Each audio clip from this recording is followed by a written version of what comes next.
नमस्कार। जैसे कि आपको पता है कि एसएससी जीडी का एग्जाम बहुत ही सामने खड़ा है और उनके सामने दिक्कत आ रहा है हिंदी व्याकरण को सॉल्व करने के लिए।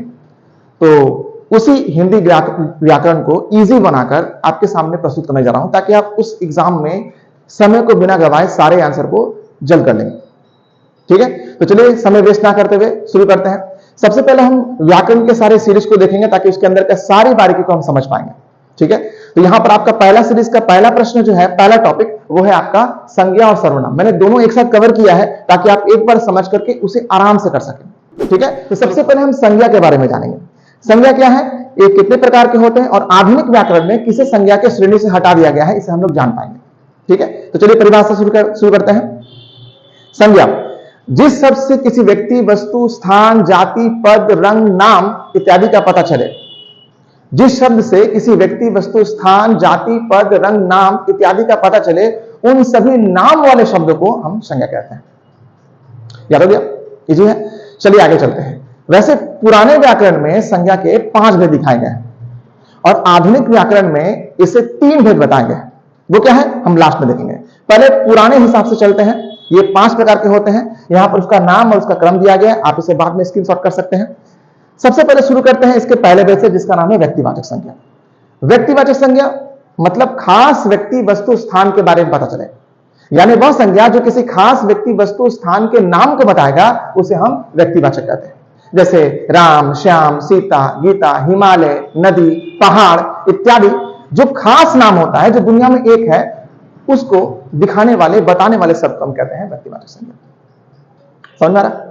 आगे बढ़ते हैं। दूसरा है जातिवाचक संज्ञा। किसी जाति या वर्ग के समस्त प्राणी या वस्तु का बोध कराने वाला। किसी प्राणी या वस्तु के समस्त जाति के समस्त जानवर का बोध कराने वाला शब्द कहलाता है आपका जातिवाचक संज्ञा। जैसे लड़का, लड़का से लड़कों की जाति का पता चलता है। लड़की, लड़की से लड़की के जातियों का पता चलता है। यहां पर दिया गया नदी, नदी से नदियों की जाति का पता चलता है। लेकिन यहां पर नदी अगर कहता कोई गंगा नदी, तो गंगा नदी में गंगा नाम हो गया खास, इसलिए वो व्यक्तिवाचक हो जाएगा, लेकिन नदी जो है वो जातिवाचक हो गया। अगर जैसे पर्वत कहां है, तो पर्वत सभी पर्वत हो गया जातिवाचक संज्ञा। लेकिन यहां पर हिमालय पर्वत कह देंगे तो हिमालय पर्वत एक खास पर्वत श्रृंखलाओं का नाम बता रहा है, इसलिए वो हो जाएगा व्यक्तिवाचक संज्ञा। तो केवल अगर पर्वत कहेंगे तो होगा जातिवाचक संज्ञा। समझ में आ रहा है? आगे चलते हैं। तीसरा है द्रव्यवाचक संज्ञा।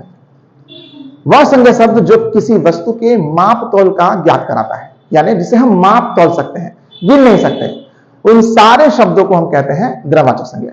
जैसे दूध, तेल, पानी, सोना, चांदी, ये सभी क्या है द्रव्यवाचक संज्ञा, क्योंकि इसे हम माप तोल सकते हैं, गिन नहीं सकते। चलिए आगे चलते हैं। समूहवाचक संज्ञा।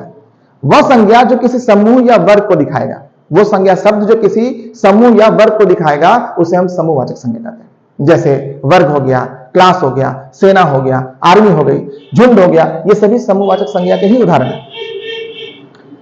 आइए 5वां नंबर देख लेते हैं, भाववाचक संज्ञा। भाववाचक संज्ञा ये किसी भी व्यक्ति या वस्तु के गुण, दोष, भाव को बताता है। किसी भी व्यक्ति, वस्तु के गुण, दोष, भाव को बताता है, ऐसे शब्दों को हम कहते हैं भाववाचक संज्ञा। जैसे यहां पर दिया गया है प्यार, गुस्सा, निराशा, तिरस्कार, क्रोध, मिठास, लंबाई, ये भाववाचक संज्ञा के उदाहरण हैं। तो यहां आपने देखा किस प्रकार से संज्ञा के बारे में मैंने बताया। और अभी जो वर्तमान समय में संज्ञा के 3 भेद बताए गए हैं, 2 को हटा दिया गया। वो कौन है? तो वो 2 है आपके समूहवाचक संज्ञा और द्रव्यवाचक संज्ञा। ये 2 ऐसे संज्ञा है जिसको संज्ञा की श्रेणी से हटा दिया गया है, उनके भेद से हटा दिया गया है। ये आता है जातिवाचक संज्ञा के अंतर्गत। तो आपको समझ में आए? अभी हमने संज्ञा देखा, अब हम लोग सर्वनाम को देखते हैं और आसानी से इसके प्रश्नों को हल करने का तरीका ढूंढ लेते हैं। ठीक है, तो चलिए शुरू करते हैं। सबसे पहले परिभाषा को हम देखते हैं। संज्ञा के बदले आने वाले शब्द को हम सर्वनाम कहते हैं। संज्ञा के बदले आने वाले शब्द को हम सर्वनाम कहते हैं। जैसे यह, वह, इधर, कुछ, ज्यादा, स्वयं इत्यादि। तो इसके भेद के आधार पर इसके सारे एग्जाम्पल को आपको समझ में आ जाएगा। तो चलते हैं भेद के अंदर। ये 6 प्रकार के होते हैं। सबसे पहले आता है पुरुषवाचक सर्वनाम। आइए देखते हैं। जिस सर्वनाम से बोलने वाले, सुनने वाले एवं जिसके बारे में कहा जाए का बोध हो। जिस सर्वनाम से बोलने वाले, सुनने वाले एवं जिसके बारे में कहा जाए का बोध हो, उसे हम कहते हैं पुरुषवाचक सर्वनाम। ये 3 प्रकार का होता है, उत्तम पुरुष, मध्य पुरुष, अन्य पुरुष। उत्तम पुरुष मतलब जो बोलता है या बोलने वाले का बोध कराए उसे कहते हैं उत्तम पुरुष। जैसे मैं, मेरा इत्यादि।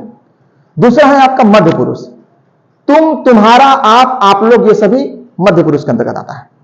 और तीसरा है अन्य पुरुष, वह लड़का के लिए भी आता है, वह लड़की के लिए भी आता है, यह, वे, ये सभी अन्य पुरुष में आता है। इसके अलावा रंग, कलर, जो रंग है, कलर है, पद, नाम, ये सभी आपके अन्य पुरुष में आता है।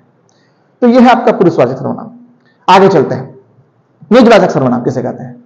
जिस सर्वनाम से निजता का, खुद का, स्वयं का पता चलता है, या जिस सर्वनाम से खुद का या निजता का पता चलता है उसे कहते हैं निजवाचक सर्वनाम। जैसे निज, स्वयं, खुद, अपना इत्यादि। आगे चलते हैं, निश्चयवाचक सर्वनाम। ये क्या है? देखिए, जिस सर्वनाम से निश्चित व्यक्ति वस्तु का पता चलता है, जिस सर्वनाम से निश्चित व्यक्ति वस्तु का पता चलता है, स्थान का पता चलता है, उसे हम कहते हैं निश्चयवाचक सर्वनाम। जैसे यह, वह, ये, वे इत्यादि। देखिए, यह पेन है, यह पेन है, यह निश्चित बता रहा है, इसलिए निश्चयवाचक सर्वनाम। यह बोर्ड है, यह बोर्ड है, देखिए यह भी बता रहा है निश्चय, इसलिए निश्चयवाचक सर्वनाम।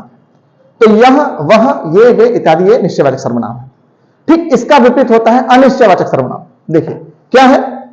जिस सर्वनाम से निश्चित व्यक्ति वस्तु का पता नहीं चलता है, जिस सर्वनाम से निश्चित व्यक्ति वस्तु का पता नहीं चलता है उसे कहते हैं अनिश्चयवाचक सर्वनाम। जैसे थोड़ा, कुछ, कोई, ज्यादा। अब थोड़ा सा पानी दो मुझे, थोड़ा कितना पता नहीं चल रहा, अनिश्चयवाचक। अरे ज्यादा काम करो, अरे कितना काम करो, ज्यादा, समझ में नहीं आया। कोई आया है, कौन आया भाई, पता नहीं चला, तो इसे कहते हैं अनिश्चयवाचक सर्वनाम। चलिए आगे चलते हैं, संबंधवाचक सर्वनाम। ये क्या है? ये किसी व्यक्ति या प्राणी के बीच में संबंध को दिखा रहा है, किसी व्यक्ति या प्राणी के बीच में या वस्तु के बीच में संबंध को दिखाता है। जैसे जो करेगा सो भरेगा, जितना मेहनत करेंगे उतना सफल होंगे। वह कौन है जो सबसे तेज दौड़ता है? तो जो, सो, इतना, जितना, ये सभी इसके उदाहरण हैं। अंत में देख लेते हैं प्रश्नवाचक सर्वनाम। बड़ा आसान है, कठिन तो है नहीं, बड़ा आसान है। जिस शब्द से या जिस सर्वनाम से प्रश्न पूछने का बोध, प्रश्न पूछने का बोध हो, उसे हम कहते हैं प्रश्नवाचक सर्वनाम। जैसे कौन, कहां, कैसे, कितना, किधर, ये सभी प्रश्नवाचक सर्वनाम है। तो यहां आपको मैंने संज्ञा सर्वनाम के बारे में बताया, जो कि सबसे महत्वपूर्ण है, सबसे पहला है व्याकरण का। इस तरह से आगे भी इसके प्रश्नों को, आगे वाले व्याकरण को भी कराऊंगा, यानी परीक्षा के पहले सब आपका जो व्याकरण का अंदर का सारा जानकारी आपको मिल जाएगा। आप निश्चित रहे, बस बने रहे वीडियो के साथ, आपके इस चैनल के साथ जिसका नाम है राज शब्द ब्रेन बडी। लगे रहिए, बने रहिए। नमस्कार।